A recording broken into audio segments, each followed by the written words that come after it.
Our next Iowa entrepreneur, Marv Schumacher, has certainly found success in his hometown of Denver, Iowa. A community of less than 2,000 people, Denver is known as the Mile-Wide City, just 20 minutes north of Waterloo in Bremer County. Growing up in Denver in the 1940s, Marv saw many benefits of owning and operating a family business. His grandparents, William and Bertha Schumacher, built and operated the Schumacher Machine Shop and passed it off to Marv's father and uncle, Elmer and Earl Schumacher, in 1958. While they were building the machine shop, he had farmers coming in, wanted equipment fixed in the 30s, Depression years, and they didn't have money to buy new, so they had to get things fixed. And so they were trying to pour the concrete and build the building, and the farmers came in and said, "We'll push the wheelbarrow, we'll do this, you weld for us."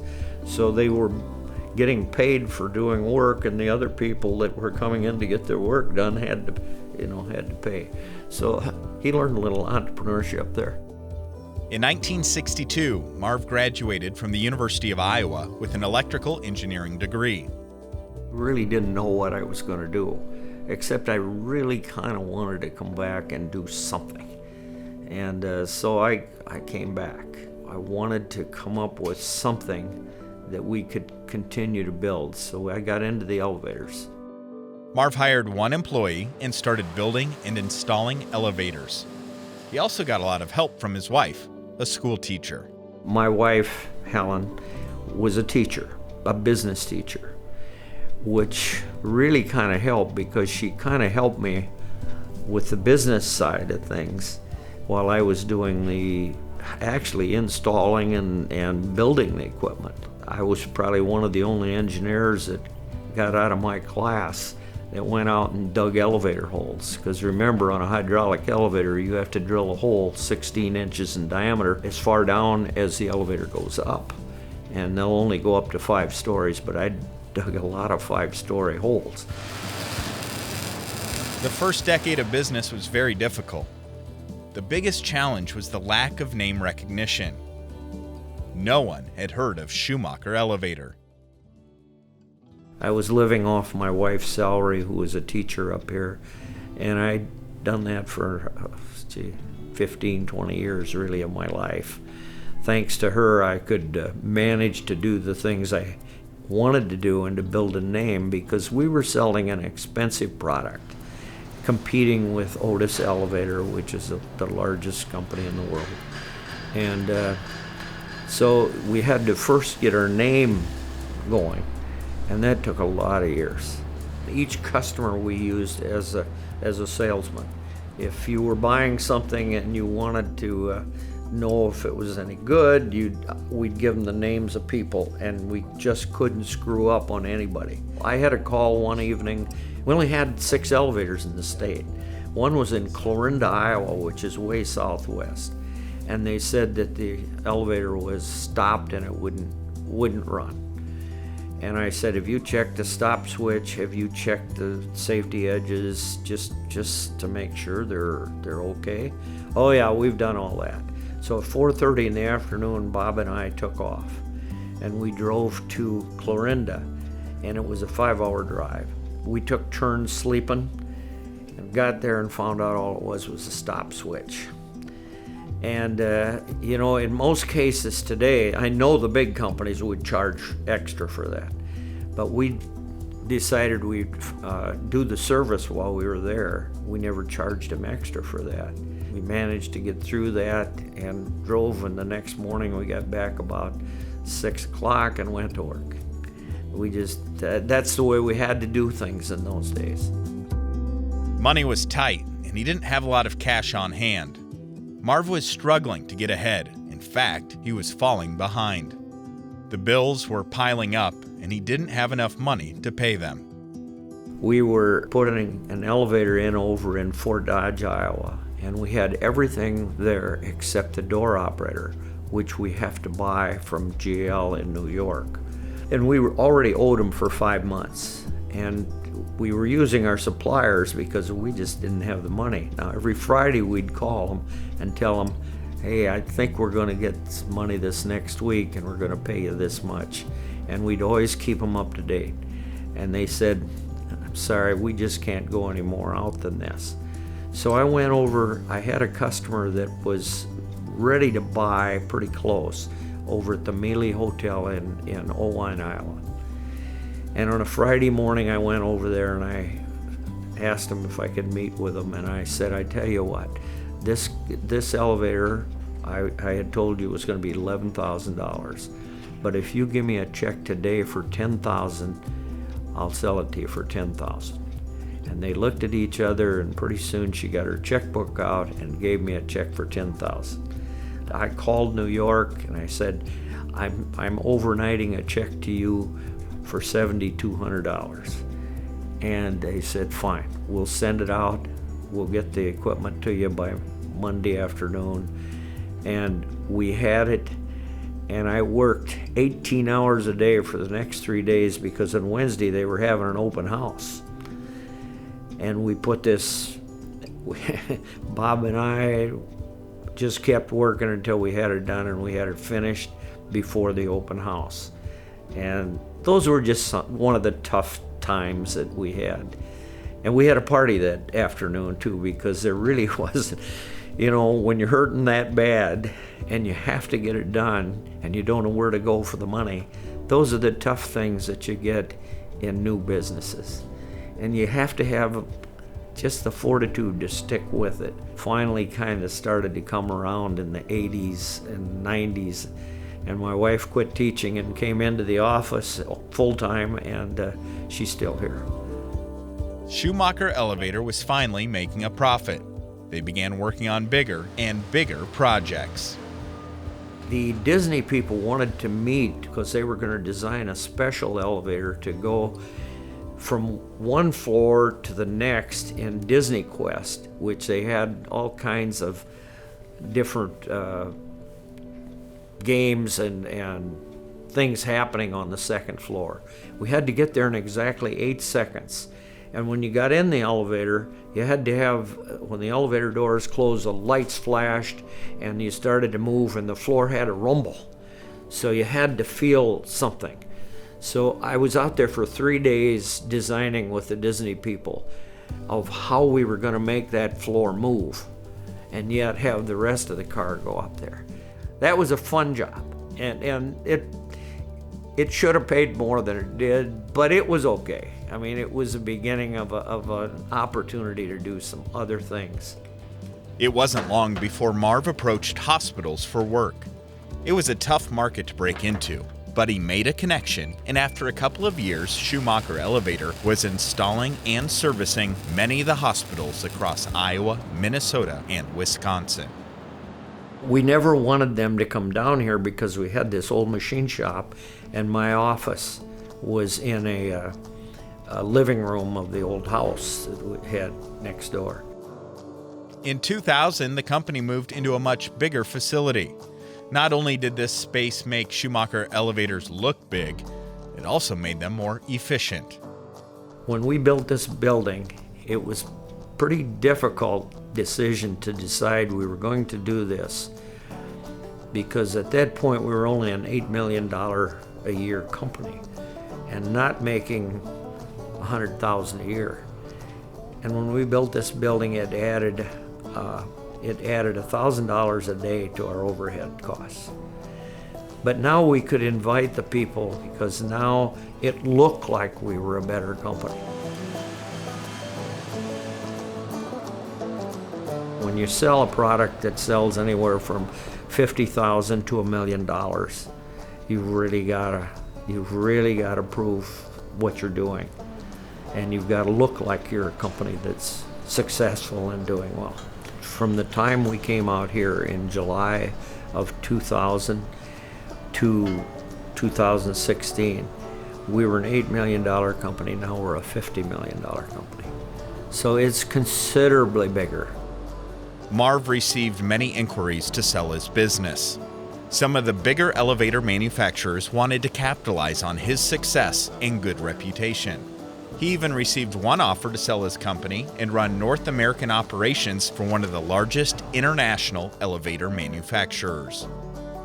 I would have had to move to Ohio And I didn't want to move, and I knew I couldn't work for anybody else.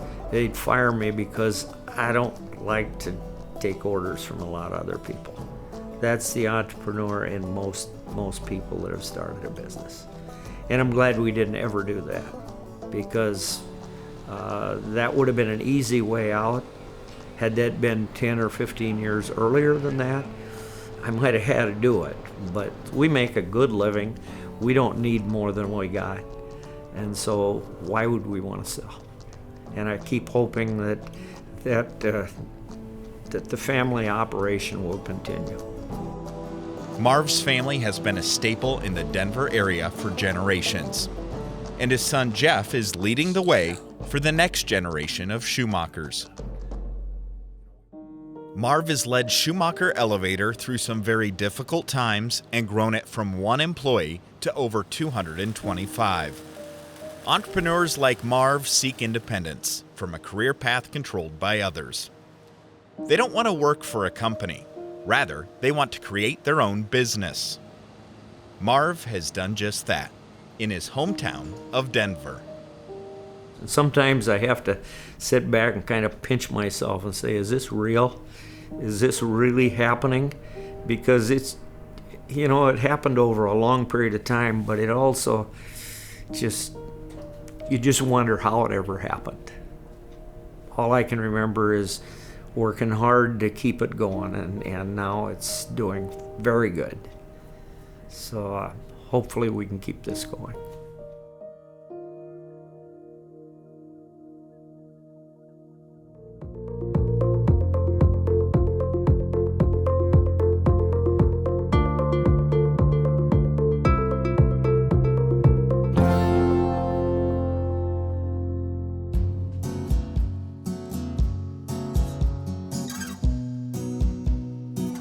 People joke that entrepreneurs will work 80 hours a week to avoid working 40 hours for someone else. Dwayne Herrig, known as Speed, knows a lot about hard work and long hours. Though his nickname was given to him in grade school, it has always suited his hardworking personality. Well, the nickname Speed came to me probably when I was 12, 13, 14 years old. I was fairly quick in track, and then as soon as I could drive, I did a fair amount of illegal drag racing at that time, and I was halfback on the football team, and it's a name that just stuck with me, and I got to where even my teachers in school would call me Speed, and my credit cards today still say Speed Herrig on them. You might recognize Speed. He is the owner of several businesses in Iowa. One of the most notable businesses is Cookie's Barbecue Sauce. But as you can imagine, his life took many twists and turns before he ended up in the Iowa Barbecue Hall of Fame. His entrepreneurial journey started just after high school. Graduated from high school in 1956, and I always say I graduated with honors. I had third from the highest IQ and graduated third from bottom, so I definitely wasn't college material. And then I worked road construction after I got out of high school and knew I didn't want to do that for a living, so I decided to go into the military. And so I was going to enlist in the Marines, so I drove over to Fort Dodge to enlist in the Marines, and the Marine recruiter was out to lunch. So I asked the Navy recruiter, I said, how long does it take to sign up? And he said, 20 minutes. The Marine recruiter should be back in a half an hour. I said, well, by the time he gets back, I'll already be enlisted in the Navy. So he filled out the paperwork, and I went into the Navy January 1958. Speed became a Navy aircraft mechanic in Corpus Christi, Texas, but it wasn't long before he started picking up work on the side. A lot of the military personnel need their cars worked on, and they knew that I was an aircraft mechanic, but that I also worked on cars, so I started working on them out of the trunk of my car off the base, fixing their cars and making a little money on the side, and then it kept growing and growing. So finally, I rented. There was an old vacant building, and rented that. And then I had a couple of military personnel working for me, and that just continued to grow and grow, and it got to where we had basically almost more business than we could handle because we were booked full would open at 4 in the afternoon and close at midnight. And I thought the Navy was a coast. We'd usually get out there, get done working and have our beer and usually be back out the base by 1 or so, and didn't have to get up until 6, and then at home we always had to go do chores, then you'd come in and eat breakfast. Well, in the Navy you'd get up and go eat breakfast and then go to work. In 1962, when Speed got out of the Navy, he closed up shop and moved back home to Wall Lake, Iowa.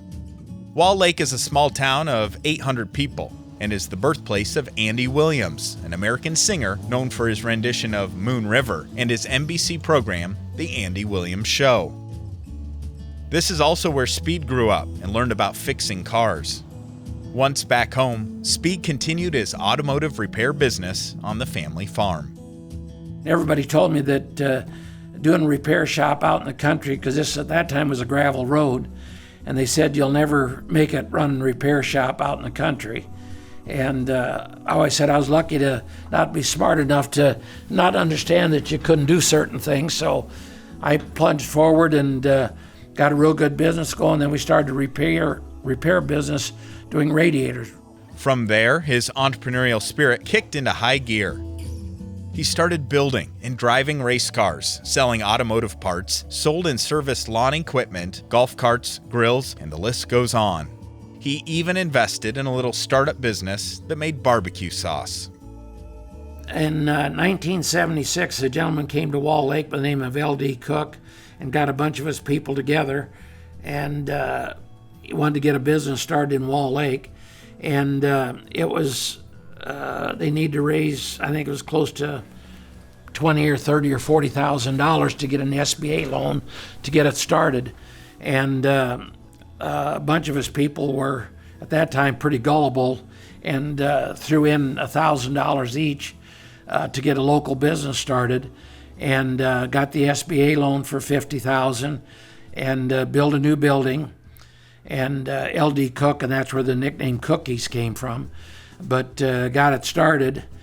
And then in about January of 1977, the bank and SBA came out to me and said that they were going to lock up the plant because they weren't making any SBA payments, and would I be interested in taking over sales for it? Well, I'd been selling auto parts, running auto parts route and stuff like that, and I said, I'll give it a try. Judy and I sat down and discussed it for a while, and we said, well, we'll give it a try, because if we don't, all 34 people are going to lose their investment.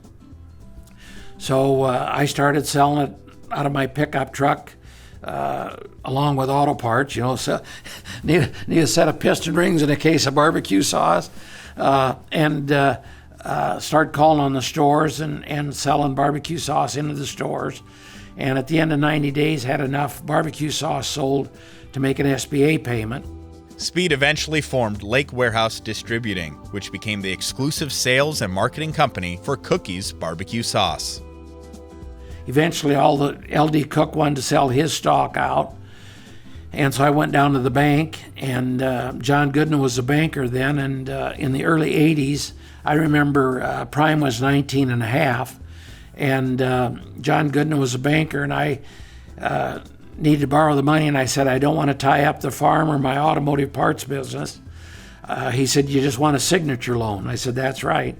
He said, well, I'll give you one at 2 over prime. So that was 21.5%. Well, then eventually the rest of the stockholders, after LD Cook sold out, everybody wanted to sell out.